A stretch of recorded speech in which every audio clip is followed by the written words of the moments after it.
Welcome guys, welcome back to Vikram new video. இன்னைக்கு நம்ம திரை விமர்சனத்துல என்ன படத்தை பார்க்க போறோம் அப்படின்னா, திரு எம்ஜிஆரோட இயக்கத்துல வெளிவந்த தைரியம் வேட்டை அந்த படத்தோட ரிவ்யூ தான் பார்க்க போறோம்.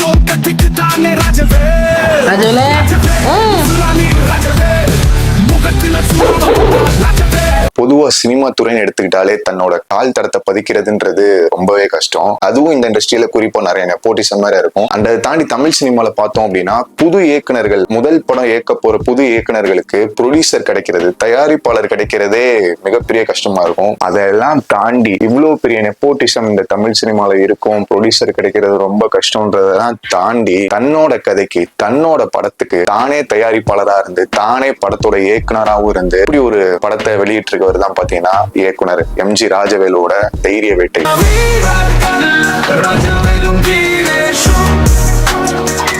இந்த படத்தோட கதை என்னன்னு பாத்துக்கிட்டோம் அப்படின்னா, படத்தோட கதாநாயகனான நம்ம எம்ஜி ராஜவேலோட தம்பியை யாரோ கடத்திடுறாங்க. தம்பியை காணோம் அப்படின்னு ஊர் ஃபுல்லா தேடுறாரு. எங்கேயுமே தேடியுமே கிடைக்கல. எல்லார்கிட்டயுமே விசாரிக்கிறாரு, எங்கேயுமே கிடைக்கல. அதுக்கப்புறமா அவருக்கு ஒரு க்ளூ கிடைக்குது. க்ளூவை வச்சு தன்னோட தம்பிக்கு என்னாச்சுன்றத தெரிஞ்சுக்கிறாரு. அங்கதான் ஆடியன்ஸ் ஆன நமக்கு மிகப்பெரிய படத்தோட ட்விஸ்ட், படத்தோட ஐரனியா தான் படத்தோட மிகப்பெரிய ட்விஸ்ட ரிவீல் பண்றாரு. அது வேற ஒண்ணும் இல்ல, அந்த படத்துல நம்ம எம்ஜி ராஜவேலோட கூட இருக்க நண்பர் தினேஷ்ன்றவர் தான் இந்த விஷயத்துக்கு காரணமா இருக்காரு. அந்த தினேஷ்ன்ற நண்பர் தான் பாத்தீங்க அப்படின்னா எம்ஜிஆரோட தம்பிய நம்ம நினைச்சு கூட பார்க்க முடியாத அளவுக்கு தென்னை மரத்தோட கட்டையால மண்டையிலேயே அடிச்சு அவரை கொண்டிருக்காரு.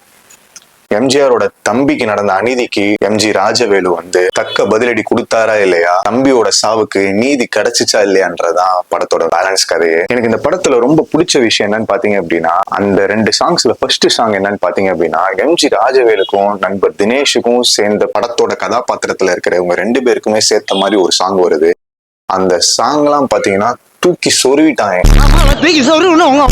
ஏன்னா அப்படி ஒரு வேலைப்பாடுகள் மியூசிக்ல ஒருத்தன் தன்னோட வாழ்க்கையில எவ்வளவு கீழே டவுன்ஃபால்ல இருந்தாலுமே அவனால எழுந்து வர முடியும், அவனுக்கு ஒரு மோட்டிவேஷன் கொடுக்குற மாணிக்க இப்படி அந்த சாங் இருக்கு. செம்ம ட்ரிப்பா இருக்கும். ஸோ அதை கண்டிப்பா நீங்களும் கேட்டு பாருங்க. அண்ட் 2வது பாடலாக பாத்தீங்க அப்படின்னா, ஒரு திருவிழால ஒரு சாங் வருது. அதுவுமே கரெக்டான டைம்ல கரெக்டான இடத்துல அமைஞ்சிருக்கு. ஒரு சில சீன்ஸ்ல சீன் எலிவேஷன் ஆகுறதெல்லாம் பாத்தீங்க அப்படின்னா, அங்கேயுமே படத்தோட பேக்ரவுண்ட் ஸ்கோர் அப்படியே பக்காவா அமைச்சிருக்கு. அதெல்லாம் மியூசிக்னு சொல்றதை தாண்டி இட்ஸ் பிளிஸ். அப்படியே பிளிஸ்ஸை தெளிச்சு விட்டுருக்காரு ஒவ்வொரு சீனுக்கும். உண்மையாவே பாக்குறதுக்கு மியூசிக் எல்லாமே, பேக்ரவுண்ட் ஸ்கோர் எல்லாமே டாப் நாச்சா இருந்துச்சு. அடுத்ததான் எனக்கு இந்த படத்துல ரொம்ப ரொம்ப பிடிச்ச விஷயம் என்னன்னு பாத்துக்கிட்டீங்க அப்படின்னா, கிளைமேக்ஸ் போர்ஷன். இந்த ட்விஸ்ட் ரிவீல் ஆனதுக்கு அப்புறம் அந்த ஃப்ரெண்டை போட்டு அடிக்கிறாரு. ஃப்ரெண்டு எனிமி ஆயிட்டியடா அப்படின்னு சொல்லி, துரோகம் பண்ணிட்டியடா அப்படின்னு சொல்லி அடிக்கிறாரு. அந்த துரோகம் பண்ணதுக்கு அப்புறம் அப்படியே சண்டை போட்டுட்டே ஒரு கோயிலுக்குள்ள போறாங்க. அங்க ஒரு ஃபைட் சீன் நடக்குது. அங்க பார்த்தோம் அப்படின்னா நம்ம எனிமி தினேஷான வில்லன் அங்க நிக்கிறாரு. அடியாள்கள் நம்ம எம்ஜிஆரை புடிச்சு வச்சுட்டாங்க. அந்த எம்ஜிஆரை புடிச்சு வச்சதுக்கு அப்புறம் ஒரு செகண்ட் எம்ஜிஆருக்கு என்ன பண்றதுனே தெரியல. ஒரே கன்ஃபியூஷனா இருக்கு. இவ்வளவு பெரிய துரோகம் பண்ணிட்டியடா அப்படின்னு சொல்லி, நான் தானே உன் தம்பியை கொன்னேன்னு சொல்லி எனிமியான தினேஷும் அதை ஒத்துக்கிறாரு. உன் தம்பியை நான் எப்படி கொன்னனோ அதே மாதிரி உன்னையே நான் அசிங்கப்படுத்தி கொல்லுவேண்டா அப்படின்னு சொல்லி மூஞ்சில கலர் பொடியை பூசி அவருக்கு ஒரு லுங்கியை கட்டி விட்டு மானமுகம் படுத்துறாரு. பாக்குற ஆடியன்ஸ் அங்க ஒரு பதட்டம் வருது, பீக் ஆங்ஸைட்டி வருது. அடுத்து எம்ஜிஆர் என்ன பண்ண போறாரு, எம்ஜிஆர் எப்படி அதுல இருந்து வெளியே வருவாரு அப்படின்ட்டு. பட் நம்ம நினைச்ச மாதிரியே எம்ஜிஆர் தன்னோட வேலையை காட்ட ஆரம்பிக்கிறாரு. அடியாள்களை ஃபர்ஸ்ட் அந்த 2 பேரும் ஓட விடுறாரு.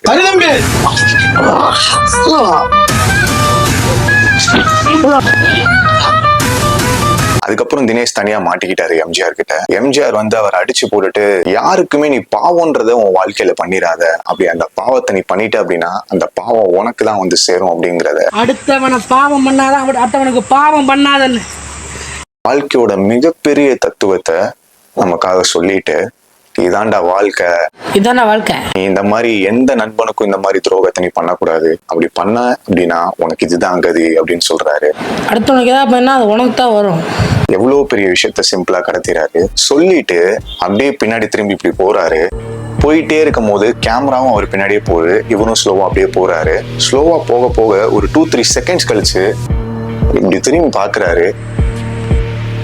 எழுத்து மற்றும் இயக்கம்னு போட்டு மம்சை நாயகன் எம்ஜி ராஜவேலு அப்படின்னு அவரோட பேரை பிளேஸ் பண்றாரு.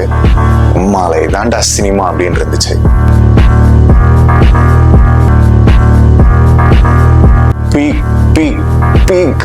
இதோட பீக் ஸ்டோரி டெல்லிங்கான இந்த தைரிய வேட்டைன்ற படம் முடியுது. இந்த படத்தை நமக்கு அவர் கொடுத்துட்டாரு, நம்மகிட்ட ஒப்படைச்சிட்டாரு. இந்த படத்தை தோல்வி படமாக்குறதும் வெற்றி படமாக்குறதும் நம்ம கையில தான் இருக்கு. ஸோ அதனால இந்த படத்தை மிகப்பெரிய வெற்றி படமாக்குறது ஆடியன்ஸ் உங்க கையில, நம்ம கையில தான் இருக்கு. இந்த மாதிரி புது இயக்குநர்களை நம்ம வரவேற்றாதான் தமிழ் சினிமால aspiring film makers, MG Rajavelu மாதிரி ஆன ஆஸ்பைரிங் ஃபில்ம் மேக்கர்ஸ் சின்ன வயசுலயே நமக்கு கிடைப்பாங்க. அவங்களை பாராட்ட வேண்டியதும் வாழ்த்த வேண்டியதும் அந்த படத்தை கொண்டாட வேண்டியதும் நம்மளோட கடமை. என்னோட பர்சனல் சஜஷன் உங்களுக்கு என்னன்னு பாத்தீங்க அப்படின்னா, இந்த படத்தை நீங்க பார்க்கும்போது பிக் ஸ்கிரீன்ல பாருங்க, பெரிய டிவிலயோ ஒரு பெரிய லேப்டாப்ல இந்த படத்தை பாருங்க. ஃப்ரீயாவே யூடியூப்ல தமிழ்லயே அவைலபிள் இருக்கு. தைரியம் வேட்டைன்னு போட்டீங்க அப்படின்னா ட்ரெண்டிங்ல இந்த படம் தான் போயிட்டு இருக்கு. ஸோ அதனால இந்த படத்தை பாருங்க. படம் பார்த்துட்டு இந்த வீடியோ கமெண்ட்ஸ் கீழே வந்து படம் எப்படி இருக்குன்றத சொல்லுங்க. அண்ட் நானும் இதோட கடையை சாத்திக்கிறேன். இந்த வீடியோ உங்களுக்கு பிடிச்சிருந்துச்சு அப்படின்னா, அண்ட் நீங்க எம்ஜிஆரோட ஃபேனா இருந்தீங்க அப்படின்னா, like this video, share this video and subscribe to our channel.